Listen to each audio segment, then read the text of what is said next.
El sueño del campanero. Se entretuvo en observar el paso del tiempo, en silencio. Desde su posición en lo alto de la torre de la Catedral Nueva de Salamanca. Siempre le había gustado aquel rincón lleno de encanto y de misterio.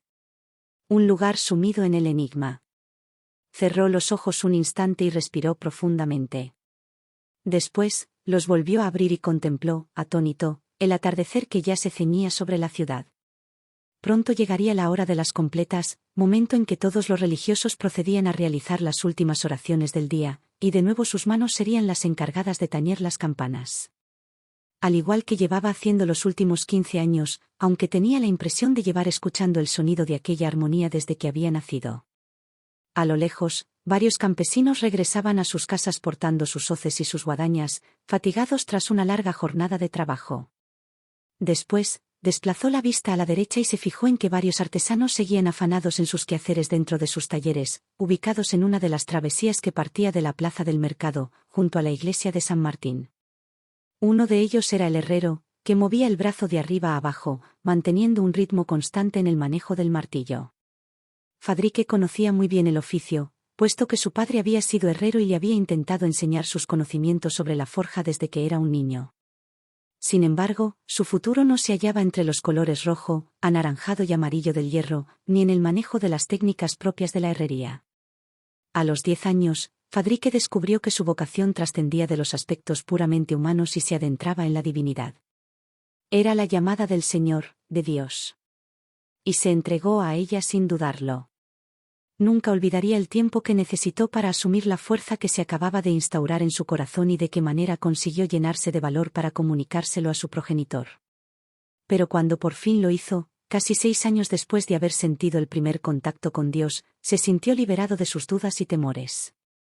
A pesar de la reprimenda de su padre, por la decisión que había tomado y de las lágrimas de su madre por no querer continuar con el desempeño de una profesión de la que habían vivido sus abuelos y sus bisabuelos. Si su hermano no hubiera muerto por aquella maldita enfermedad, la reacción de su familia habría sido distinta. Pero como hijo único, su obligación era seguir los pasos de su padre. Y él no iba a seguir ese camino. Fadrique se percató de que una parte del sol ya se había ocultado tras la línea del horizonte, mostrando una franja anaranjada por debajo de varias nubes que cubrían el cielo. Se alejó del vano de la pared y empezó a caminar por la sala en la que se hallaba, con las manos juntas en la espalda y apoyadas con sutileza sobre el cordón del cíngulo que colgaba de su hábito blanco. Una mosca se posó sobre su frente y otra sobre su coronilla, justo en el centro de la tonsura. Hastiado, alargó la mano derecha y trató de espantarlas, pero a los pocos segundos volvió a notar el roce de una de las moscas sobre su cabeza. Entornó ligeramente la ceja, a la vez que pronunciaba un insulto. Por supuesto que respetaba la vida de todos los animales, que para eso eran parte de la creación de Dios, al igual que los hombres, pero por más que trataba de serenarse ante la presencia de las moscas, cada vez le resultaba más difícil. Se sintió mal por haber pronunciado aquella palabra pecaminosa, pero la dichosa mosca estaba agotando su paciencia. Entonces ocurrió lo inesperado. La mosca siguió avanzando por encima de su pelo hasta que llegó a la frente. Se detuvo un instante, pero siguió avanzando por la piel en busca de la ceja del ojo izquierdo, para desesperación de Fadrique, que ya no sabía cómo mantenerse quieto. Hasta que ya no pudo sosegar su irritación y alargó los dedos hacia la frente. Un minuto después, alegaría en voz alta no haber matado a la mosca, pero la fuerza con que se golpeó en la cara fue suficiente como para emitir un grito de dolor y ver cómo el animal caía al suelo, incapaz de retomar su vuelo. Se revolvió inquieto, pensando en el acto que acababa de cometer, pero al menos nadie le había visto. Se santiguó y pidió perdón a Dios, a la vez que se dirigía hasta los bloques de piedra con que estaba construida la torre. Se apoyó en uno de los sillares y volvió a mirar hacia afuera. Se percató de que el sol ya se había ocultado tras la línea del horizonte, dando paso a la oscuridad de la noche. Acababa de terminar otro día, una nueva jornada dedicada a la oración y al silencio, entre minutos que parecían inmunes al aburrimiento. A veces, se sentía aletargado por aquella realidad en la que parecía que nunca ocurría nada. Pero era el camino que había escogido y no pensaba renegar de su decisión. Escuchó el tañido de una de las campanas de la clerecía, y solo unos segundos después, otro repique procedente del convento de San Esteban. Aquella era la señal para que empezara a tocar la campana de la torre de la catedral, la más grande de todas, la que servía de guía para los habitantes de la ciudad. Cómo le gustaba sentir en sus manos el roce de la cuerda que movía la campana. Se deleitaba contemplando el giro de aquel objeto de bronce, a la vez que las notas del campaneo se propagaban por cada recodo de la urbe. Durante varios minutos, el sonido de todas las campanas se convertía en un destello de armonía y belleza, que trascendía el sentimiento puramente religioso. Era el eco de la historia de la humanidad, la llamada por la que los pueblos se habían unido para defender su identidad a lo largo de los siglos. El tiempo no se podía entender sin aquel repique, que establecía el devenir de las costumbres de las personas. Aquellas campanas formaban parte de la vida y de la muerte, al anunciar el nacimiento de un nuevo ser o bien su final. ¿Quién eres? Acertó a balbucear Fadrique, aletargado. ¿Cómo que quién soy? Tu mujer, Carmen. ¿De verdad te encuentras bien? Sí, pero yo no tengo mujer. Soy el campanero de la torre de la Catedral de Salamanca y me rijo por las órdenes del cabildo. Pero, ¿qué estás diciendo, Fadrique?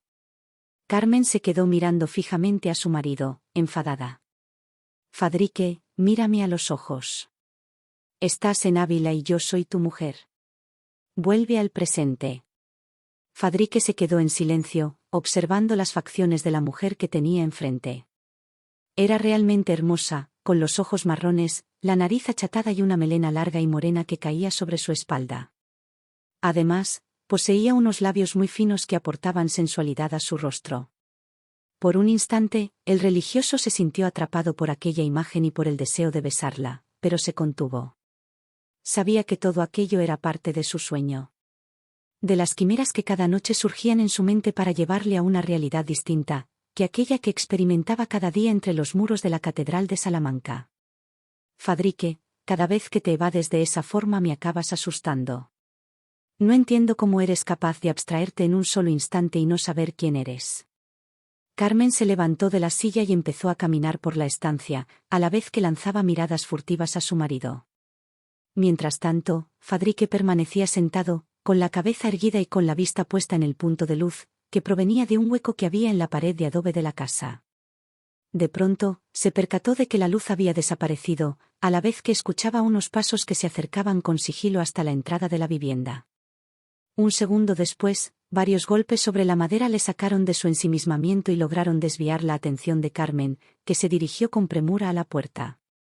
¿Quién es?, inquirió la mujer, con un ligero temblor en la voz. Abran en nombre de Su Alteza, la reina Isabel. Carmen giró la cabeza en busca de una respuesta por parte de Fadrique, pero su marido seguía sentado sin parecer reaccionar. ¿Qué le estaba pasando? ¿Por qué no se levantaba y abría la puerta? Fadrique, ¿has escuchado? Carmen bajó el tono de voz para que no la pudieran oír las personas que se encontraban al otro lado de la puerta. Vienen en nombre de la reina. Algo habrá que hacer. Fadrique ladeó la cabeza y, por un instante, intentó decir algo, pero no pudo. No sabía cómo reaccionar. Aquel sueño estaba siendo demasiado vívido como para volver a la realidad de la torre de la catedral. Esta vez estaba seguro de que su mente iba a forzar su consciencia hasta conseguir que sintiera que había superado el límite de la auténtica realidad. No se lo vamos a repetir más veces. Abran la puerta en nombre de la reina Isabel de Castilla. Carmen se acercó a su marido y empezó a agitar su cuerpo, a la vez que se sucedían los golpes sobre la puerta, cada vez con más intensidad. Sin embargo, Fadrique seguía inerte y con la mirada perdida. Fadrique, espabila. La mano de Carmen abofeteó el rostro de su marido, que solo entonces se puso de pie y comenzó a moverse sin control por la estancia. Vete a abrir la puerta y atiende a los que están gritando que vienen en nombre de la reina Isabel. No tengo ganas de que acaben tirando la puerta abajo. Fadrique se dirigió hasta la puerta de la casa, al mismo tiempo que se adecentaba y se colocaba las calzas por debajo del jubón de fustán de color olmo, que había decidido ponerse aquel día, y que después sujetó con las agujetas. También se abrochó el botón de arriba de la camisa de lino, que hasta aquel momento no había estado sujeto. Antes de abrir el portón, dirigió una mirada a Carmen, que se estaba alisando la tela de su bonete de mangas largas. Además, se había hecho un moño, que servía para remarcar las facciones de su rostro. Después, Giró la cabeza y alargó la mano para descorrer el cerrojo. Notó un ligero temblor en sus dedos, pero intentó tranquilizarse mientras repetía en voz baja que aquello no era más que parte del sueño en el que se hallaba inmerso. Que pronto volvería a amanecer y que tendría que bajar de la torre de la catedral para asistir a la primera oración de la mañana, la de maitines. Sin embargo, al terminar de abrir la puerta y toparse con la mirada furiosa de 4 guardias reales, no pudo evitar sentirse atrapado por el miedo. ¿De verdad aquello solo era un sueño? Empezaba a dudarlo. Aunque lo más importante en ese momento era mantener la serenidad y que esos hombres no pudiesen notar su inseguridad. ¿Sería capaz de conseguirlo? ¿Vuestra merced es Fadrique Valles?, inquirió con un tono de voz grave y amenazante el que parecía ser el líder de aquel grupo de guardias. Ni tan siquiera esperó a que Fadrique contestara, dando por hecho que se trataba del hombre al que estaban buscando. Póngase una capa y salga de casa. Nos tiene que acompañar a Segovia. La reina Isabel de Castilla le está esperando. Fadrique dirigió una mirada a su esposa, que le observaba, desconcertada. No entendía nada de lo que estaba ocurriendo y mucho menos que podía unir a su marido con la mismísima reina de Castilla. Pero no pensaba quedarse allí quieta, esperando a que su Fadrique volviera a casa tras aquel viaje y se dignara a darle una explicación. Yo también voy. Fadrique no se sorprendió ante la reacción de Carmen, pero la contundencia con la que se expresó la mujer enseguida puso en alerta al jefe de los guardias, que no se esperaba ser interpelado por ella. Usted se queda aquí. No está autorizada para acompañarnos. ¿Cómo dice? ¿Acaso sabe con quién está hablando? La mujer se alzó de puntillas hasta rozar con su cabeza en la barbilla del guardia, que no se inmutó ante la reacción de Carmen. Me llamo Carmen y soy pariente de María Rodríguez de Monroy, la Brava. ¿Ha oído hablar de su enfrentamiento con la familia de los Manzano en Salamanca? Por un instante, un gesto de perplejidad se perfiló en el rostro del guardia, aunque enseguida volvió a mostrarse firme y seguro. Así que, si no quiere meterse en un lío, más le conviene que me deje acompañar a mi marido. El jefe de los guardias permaneció en silencio, con la mirada de la mujer clavada en su rostro esperando a que le diera una respuesta. Sabía que no debía ceder a su petición, pero la sola mención del nombre de María la Brava le había provocado un ligero temblor en el cuerpo. Todavía se podía escuchar en muchas tabernas de Castilla, entre ellas las más concurridas de Ávila, la forma en que había vengado la muerte de sus hijos, persiguiendo a los asesinos, los hermanos Manzano, hasta la localidad portuguesa de Viseu, para regresar después a Salamanca con las cabezas de ambos, y depositarlas sobre las tumbas de sus 2 vástagos, en la iglesia de Santo Tomé. Desde entonces, la ciudad se había dividido en 2 bandos. Uno el de Santo Tomé, encabezado por los Enríquez, la familia del difunto marido de María la Brava, Enrique Enríquez de Sevilla, y el otro el de San Benito, surgido en torno a dicha iglesia y que estaba dirigido por los Manzano. Desde hacía ya casi 10 años, las calles de Salamanca se habían vuelto intransitables, con encontronazos, duelos entre familias y rincones como el del Corrillo en los que habían crecido varios metros de hierba, ya que nadie se atrevía a pasar por allí y mucho menos a recortar aquella espesura. Se decía que había un monje agustino, llamado Juan de Sagún, que estaba intentando medrar en el asunto para poner fin a las disputas, pero de momento no había logrado apaciguar el temple de unos y otros. Está bien. Puede venir con nosotros. Pero como se le ocurra generar un solo problema, la subo en un caballo y le mando de vuelta a casa custodiada por 2 de mis hombres. Carmen mantuvo la mirada fija en aquel hombre durante unos segundos más, pero se percató de que había conseguido lo que quería y empezó a relajar el rictus de su cara. Hasta se permitió dirigir una sonrisa cómplice a Fadrique, que había permanecido en silencio sin atreverse a interceder en la conversación entre el jefe de los guardias de la reina y su mujer. Después, se permitió sonreír con tibieza al ver cómo se alisaba los pliegues de su gonete. ¿Cómo no iba a querer a esa mujer? Era valiente y decidida. Sin embargo, no debía olvidar que aquello no era más que un sueño y que él era el campanero de la torre de la Catedral de Salamanca. Todos fuera de esta casa. La reina Isabel nos está esperando en Segovia y ya hemos perdido mucho tiempo. Fadrique y Carmen se pusieron unas capas por encima de sus prendas de ropa interiores, y salieron de su vivienda, caminando por detrás de aquel grupo de guardias armados y perfectamente vestidos, para combatir el frío de aquellos gélidos días de invierno. Según iban recorriendo la travesía que partía de su casa en dirección a la puerta del alcázar, Fadrique se percató de que había una sombra que se movía tras ellos. Giró la cabeza para atrás, pero la noche ya se había cernido sobre la villa, y con la escasa luz de las pocas antorchas que había colgadas en los muros de varias casas, era casi imposible distinguir algún rasgo de aquel sujeto que parecía seguirles por los caminos de tierra de la urbe. Además, los guardias de la reina parecían conocer bien el recorrido y, aunque solo el jefe portaba en su mano una antorcha, se movían con rapidez. De pronto, el jefe expresó una orden y la comitiva se desvió a la izquierda, ante la contrariedad de Fadrique y Carmen. Para llegar a la puerta del alcázar debían continuar por la derecha. Sin embargo, no se atrevieron a preguntar hacia dónde se dirigían. En un par de minutos hallarían la respuesta, al llegar a la poterna ubicada junto al palacio de los Navamorcuende, construido por los señores portadores de dicho apellido más de 100 años antes. ¿De verdad iban a caber todos por aquella salida tan estrecha? Venga. Caminen. Y no se queden parados. Tenemos que salir de Ávila antes de que toda la villa sepa que hemos venido a buscarlos. Justo al ir a atravesar la poterna, Fadrique volvió a vislumbrar la sombra que los llevaba siguiendo desde que habían salido de su casa. Y entonces sí que pudo apreciar su figura con cierta claridad. Contrajo el gesto, incapaz de dar por cierto lo que estaba viendo. Se trataba del mismo campesino que se le aparecía una y otra vez en sus sueños. Y, de nuevo, volvió a sentirse indefenso, incapaz de escapar a la atracción de su rostro desfigurado, a la cuenca vacía de su ojo derecho y a su sonrisa desdentada. Cerró los ojos, pero solo logró sentirse más atrapado entre los trazos de aquella sombra que parecía extenderse a lo largo de toda aquella vía. Fadrique no pudo evitar proferir un grito, ante la sorpresa de todos los guardias de la reina. Pero, ¿qué está haciendo? ¿Se puede callar? Fadrique intentó calmarse, pero estaba completamente atenazado por la presencia de la sombra del campesino. Pero ¿cómo podía explicar a aquellos hombres que él solo estaba soñando y que aquel ser era parte de sus pesadillas desde que era un niño? Se planteó poner fin a su sueño por aquella noche, pero tampoco quería volver a la realidad de la torre de las campanas de la Catedral de Salamanca, sin saber el motivo por el que su ser etéreo había sido llamado por la reina Isabel de Castilla. Fadrique. Para. No vuelvas a evadirte de nuevo, ni a dejarte llevar por tus pensamientos.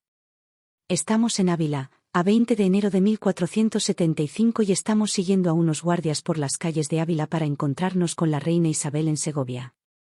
Así que no te distraigas, ni te ausentes. Ya bastante comprometida es nuestra situación para que ahora te pongas a gritar como haces siempre que tu mente parece alejarse de tu cuerpo. Fadrique se quedó mirando a Carmen, sin terminar de comprender lo que le estaba diciendo. Después, miró a su alrededor en busca de la sombra del campesino, pero no había ni rastro de ella. Había vuelto a desaparecer, al igual que hacía siempre que cerraba los ojos y trataba de dejar su mente en blanco.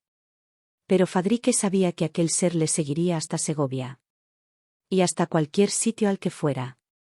Ahora que ya se ha calmado, continuemos. Tras atravesar la poterna, y haber recorrido varios centenares de metros por los campos de cultivo de los alrededores de la muralla, Fadrique volvió a girar la cabeza para volver a ver los sillares, que componían la construcción de mayor envergadura de la villa. Era imponente. Una auténtica obra de ingeniería que solo el hombre podía haber llevado a cabo. Ni que fuera la primera vez que la ves, Fadrique. El campanero se limitó a sonreír a Carmen, sin decir nada más. En efecto, nunca antes había visto la muralla de Ávila, pero no era el momento para dar explicaciones. Fadrique se percató de que su cuerpo estaba empezando a agitarse, y que sus ojos estaban empezando a contemplar una vista muy diferente, de la que se podía apreciar desde los alrededores de la muralla de Ávila. Y, entonces, observó las campanas de la torre de la catedral y las estrellas brillando en la noche del cielo, que cubría Salamanca y se percató de que se había despertado del sueño. Enojado, se levantó del suelo y empezó a dar vueltas por la estancia. Estaba tratando de volver a sentirse cansado para tumbarse de nuevo, y volver a introducirse en el sueño que habría de concluir con su visita a la reina Isabel la Católica. No tardó mucho en notar el agotamiento, y nada más tumbarse en el suelo y cerrar los ojos, regresó al sueño. Pero no pudo evitar sentirse sorprendido al darse cuenta de que ya no estaba en las tierras que rodeaban la muralla de Ávila, sino en el interior del Alcázar de Segovia. Y frente a sí mismo tenía a la propia reina, Isabel de Castilla, que le observaba con atención y con una tímida sonrisa. Notó el roce de la mano de Carmen y se percató de que, a su alrededor, los guardias y varias decenas de cortesanos esperaban sus palabras. Pero, de nuevo, se volvió a quedar en silencio, sin saber qué decir. Estaba totalmente deslumbrado por el porte de la reina y por la elegancia de su vestimenta y, por supuesto, por el inmenso valor de la corona que portaba sobre su cabeza. ¿Acaso podía haber una persona que pudiera demostrar una mayor majestuosidad que la reina de Castilla? Y bien, ¿qué responde a mi propuesta? Fadrique torció el gesto, sin saber de qué le estaba hablando la reina. ¿Una propuesta? Fadrique, la reina te acaba de pedir que te unas al Consejo Real. Dice que, con tus conocimientos, Castilla podrá conseguir el honor y el prestigio necesarios para convertirse en una región mencionada en todas las leyendas, y en un lugar digno de ser aclamado por sus habitantes. Fadrique sostuvo la mirada de su mujer sin saber muy bien qué hacer en ese instante. ¿Qué conocimientos poseía el que pudieran ayudar a la reina a consolidar el prestigio de Castilla? Fadrique ladeó la cabeza, justo a tiempo de ver cómo la reina solicitaba a uno de los cortesanos que le acercara un libro de tapas marrones, y encuadernado en piel de cabra curtida sobre madera. Después, lo abrió por una de las páginas y comenzó a leer en voz alta. Hubo una vez un tiempo en que las leyendas llenaban de belleza los corazones de las personas. Bastaba cerrar los ojos y escuchar con atención, y los sueños se aliaban con la realidad para convertir cada madrugada en el destello de una vida, que solo estaba al alcance de los elegidos. Una existencia de pasos trazados en la senda de la imaginación. El resurgir de los segundos en que los hombres y las mujeres podíamos cambiar el sentido de la historia solo con el poder de las palabras. Isabel la Católica cerró el libro de golpe, ante el asombro de Fadrique, que seguía sin saber lo que debía hacer. Acababa de escuchar a la mujer más poderosa del reino narrar un fragmento de su obra, El retratista de los sueños, y era incapaz de centrar su atención en lo que estaba viviendo. Su mente seguía cavilando y perdida entre dos épocas, una real y otra ficticia.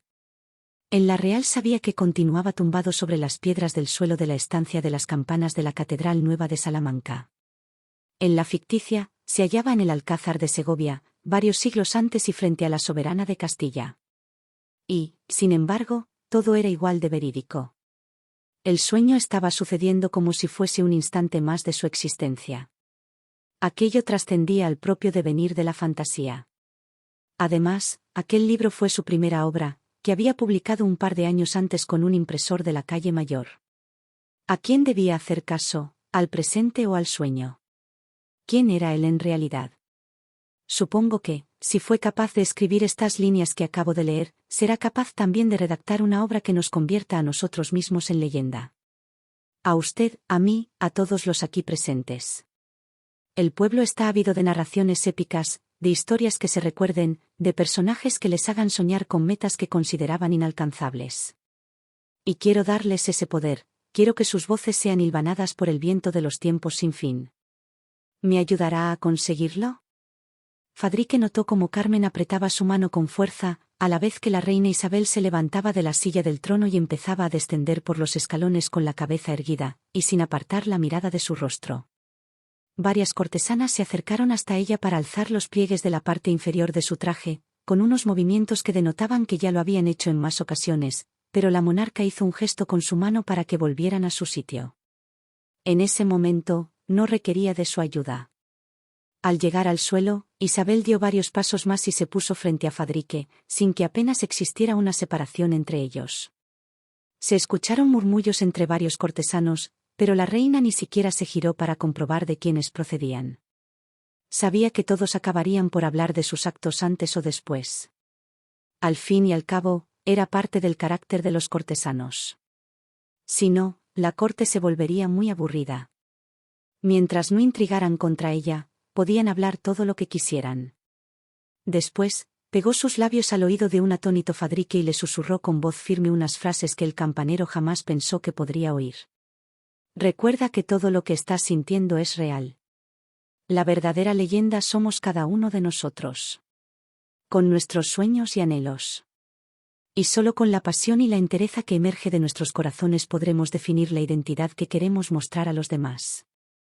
Por eso quiero pedirte que me conviertas en leyenda con tus palabras y que ensalces mi figura para que sea digna de Castilla. La reina se mantuvo en silencio esperando que Fadrique dijera algo, pero el campanero estaba abstraído, incapaz de reaccionar. Te prometo que tu nombre se asociará con mi legado y la historia te recordará como el escritor que ejerció de intérprete de los sueños de la reina. La reina Isabel separó sus labios de la cara de Fadrique y se dispuso a volver a la silla del trono, aunque antes dirigió unas palabras al hombre que estaba frente a ella. Y para que cumplas con dicho cometido te voy a hacer entrega de una pluma, de 10 botes de tinta y de un libro de tapas marrones y con hojas en blanco para que puedas plasmar la magia de tus escritos y la esencia de tus sueños. Recuerda que la brisa de la fantasía guiará tus manos sobre el papel y que solo tu corazón te dirá cuándo debes volver a abrir los ojos. Fadrique se mantuvo en silencio, aunque fue capaz de pronunciar un gracias que solo pudo ser escuchado por Carmen, dada la tibieza con que surgió de su boca.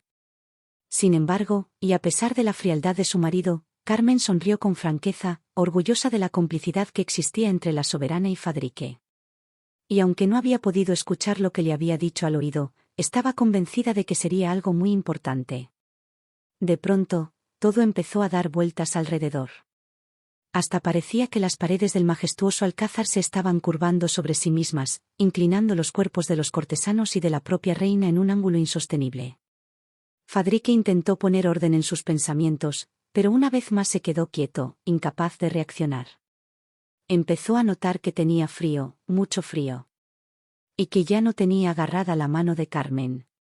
Se sentía extraño al no percibir el roce de su piel, pero empezaba a ser consciente de que estaba despertando y de que pronto hallaría alrededor los sillares de piedra de la torre de la Catedral de Salamanca. Solo era cuestión de varios segundos.